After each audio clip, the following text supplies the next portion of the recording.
네, 반갑습니다. 무료채굴 코인 탐사대입니다. 제목은 드디어 BTC 비트코인의 창시자 사토시 나카모토 정체가 밝혀지는가라는 제목입니다. 많은 사람들이 이제 비트코인에 나올 때부터 사토시 나카모토는 과연 누구인가라는 설들이 추측이 난무했죠. 그리고 이제 뭐 전문가들 사이에서도 그 사토시 나카모토라는 인물은 컴퓨터가 만들어낸 가상의 인물이고 실제 존재하지 않는 인물이다. 예, 그리고 이제 뭐 사토시 나카모토는 실제로 실존 인물은 맞는데 미국 그 FBI에서 이제 이 사람이 누군지를 잡아내서 현재 미국 정부에서 보호 중에 있다. 뭐 라는 설도 많았죠. 이와 관련해서 한번 짚어보겠습니다. 이거는 그 자료 출처는 이제 당신이 혹하는 사이에 그 시즌 2에 나오는 영상입니다. 8월 달인가요? 그때 나온 영상이고 이것을 간단하게 한번 짚어볼게요. 어떤 내용들이 나왔냐면 이 방송에서 다루고 있었던 거는 이제 비트코인의 창시자는 일론 머스크일 가능성을 제기를 했습니다. 그래서 2021년 3월 24일 날에 일론 머스크가 트위터를 통해서 당신은 이제 비트코인으로 테슬라의 차를 살 수 있습니다라는 언급을 합니다. 그래서 당시에 3월 24일 당시에 6,300만 원 하던 게 급상승을 하면서 이제 8천만 원까지 고점을 찍게 됩니다. 그래서 이 말이 이제 일론 머스크가 이제 비트코인을 가지고 일종의 장난을 친 거 아니냐 뭐 이런 말까지도 나돌았습니다. 그리고 이제 객관적인 데이터를 접근을 했을 때 peer to peer, 사람과 사람 대 거래 방식인데 지금 여기 보면 그 방송상에 나와 있는 요약본에도 보면 비트코인에도 사람 대 사람으로 전자현금 이체 시스템이라고 되어 있고 P사라고 하는 거는 페이팔입니다. 페이팔에도 사람 대 사람 현금 지불 시스템인데 지금 현재 보면 여기 아래가 이제 비트코인의 2008년 10월 달에 나온 백서입니다. 여기도 보면 피어 투 피어라고 되어 있죠. 그리고 페이팔 같은 경우는 이제 일론 머스크가 2001년도에 이제 페이팔을 이제 그 전에 이제 합병을 하고 그 다음에 페이팔이라는 이름으로 상호를 변경해서 2002년도에 이제 공개를 합니다. 그때 당시에 나왔던 것도 페이팔에 보면 P2P라고 되어 있습니다. Peer to Peer라고 이렇게 언급을 하고 있기 때문에 먼저 나온 그 페이팔에서도 피어 투 피어가 비트코인에도 나와 있다라는 부분은 좀 의심이 될 만하다. 그래서 일론 머스크가 비트코인의 창시자가 아니냐라는 객관적인 접근 방식이었고요. 그리고 사토시 나카모토는 일본 이름이죠. 누가 뭐라 해도. 그래서 그 일론 머스크 자체도 이미 일본 문화에 심취가 되어 있었다라고 이렇게 주장을 하고 있고요. 2021년 5월 6일 날에 저도 그 해당 방송을 봤는데 세러데이 나이트 쇼인가요? 그때 그 코로나가 한창일 때 그때 이 방송에 출연을 했죠. 당시에는 도지코인에 대한 언급이 있을 거라고 큰 이제 그 관심을 불러 일으켰지만 오히려 가격이 폭락하는 계기가 됐습니다. 어찌되었건 좌측에 보시는 그 사진을 보면 이제 일론 머스크가 이제 슈퍼 마리오 일본의 애니메이션 게임이기도 한 슈퍼 마리오 복장을 하면서 이제 쇼에 출연을 했고요. 그 다음에 이제 우측 사진은 이제 뭐 트위터나 이런 것을 통해 가지고 일본 만화 카게 쿠루이라는 일본 애니메이션 주인공의 티셔츠를 입고 있는 사진을 공개를 했습니다.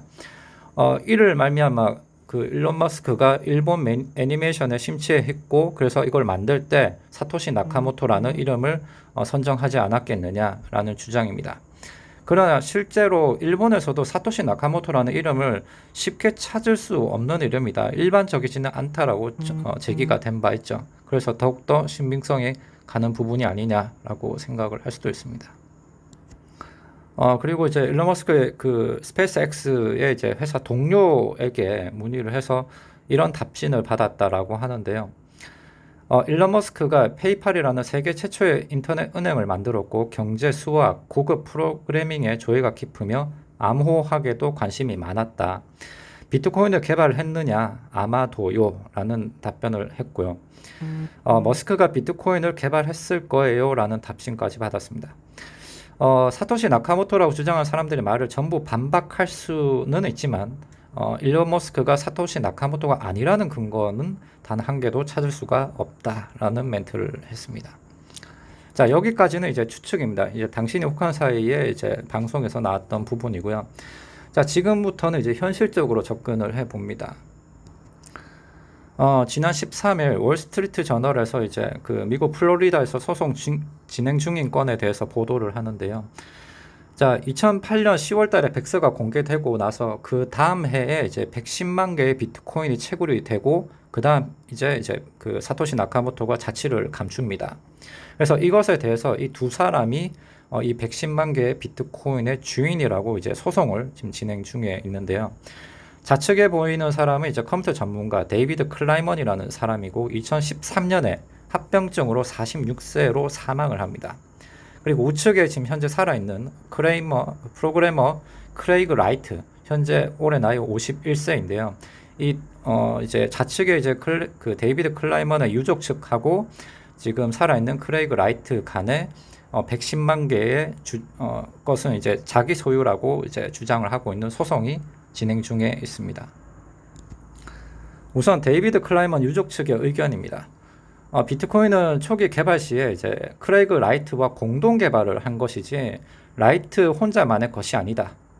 자, 두 번째, 크레이그 라이트가 사토시 나카모토라는 가명을 사용하기 시작했고 2008년에 비트코인을 발명했다고 허위 주장을 하고 있는 것이다.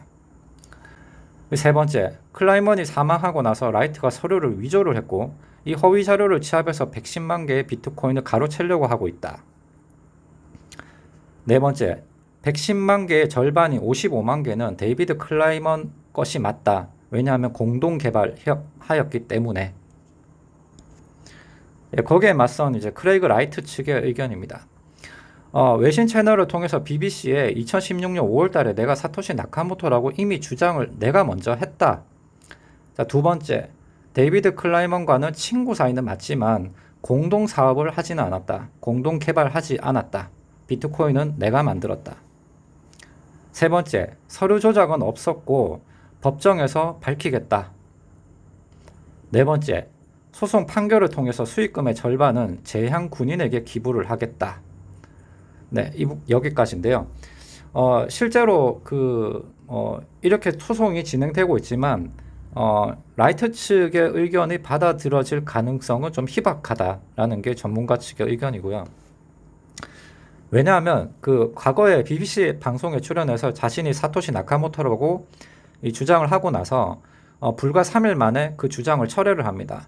왜냐하면 여러 사람들로부터 이제 몰매를 맞거든요. 그래서 자신이 아니라라고 이제 그런 이력도 있고 그 다음에 비트코인의 설계 자료를 제시를 했을 때 이 자료 자체가 전문가들이 보기에는 너무 그 자료로서 이제 너무 희박하다. 그러면서 다시 또 이 자료에 대해서 다시 또 철회를 한 이력이 있어요.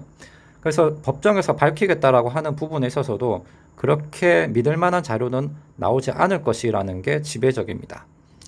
그럼에도 불구하고 만약에 이제 플로리다 법원에서 판결이 크레이그 라이트 쪽으로 만약에 쏠리게 될 경우 크레이그 라이트가 재향군인을 위해서 50%를 기부를 하겠다라고 하면 현재 시가 75조 원에 해당하는 한화 기준으로 나머지 37조 원을 다 팔아버리겠다라고 하게 되면은 중앙일보, 조선일보에 나온 기사글을 인용하면 비트코인의 가격이 이제 급락할 것이다. 라고 이렇게 지금 보도를 하고 있던데요.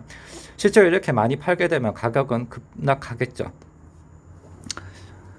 자, 개인적으로 저는 생각을 했을 때, 양쪽에 어느 누가 되든 간에, 만약에 이제 크레이그 라이트 쪽에 손을 들어주든, 아니면 그 반대에 이제 유족 측의 의견을 주든 간에, 분명히 이제 사회에 기부하는 돈은 나올 겁니다. 그래서 파는 행위는 반드시 이제 현실로 다가올 것이고요.